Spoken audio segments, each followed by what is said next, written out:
Welcome to Dave's new podcast.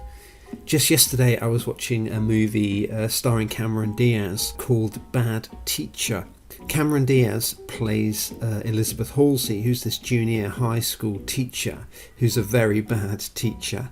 She spends most of her lessons showing movies about teachers to pupils in her class. So rather than teach them, she just shows them films of other people teaching other people in movies. She is only really concerned about herself and her love life and is desperate to get a boyfriend. And to do that, she feels that she needs to change her shape and therefore needs some plastic surgery. No more clues. So what she has to do is raise a lot of money to do that, and spends a lot of the time trying to get money rather than teaching her pupils. And even when she does teach her pupils, it's only so that they can be the best class and she can get a prize of the award money. As I was watching it, I was thinking about the way that so many movies are about change, and in movie speak it's called redemption, in religious speak it's called conversion, but it's basically stories and accounts of people who go through a certain kind of change of mind and attitude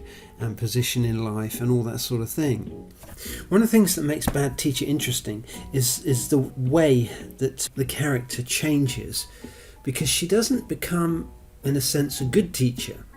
She doesn't become something she's not. Instead, what happens is that her attitudes and her outlook on life and her abilities get channeled in a different way, make her change her job, change what she does, and if you like, play to her strengths.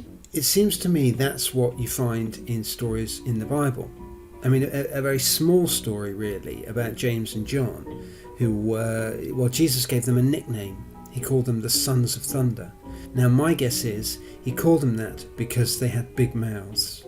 They made a lot of noise, and you do get a couple of examples where they sort of come up with these big mouthy suggestions. At one point they want to destroy a whole village of people they don't like. They want to get them nuked, get lightning come down and set the whole place alight, because they think that's the best solution to get rid of people they don't happen to like very much. And Jesus embraced this by giving them this nickname. He didn't change their personality and their character. He actually said, this is a great thing, you guys have got big mouths.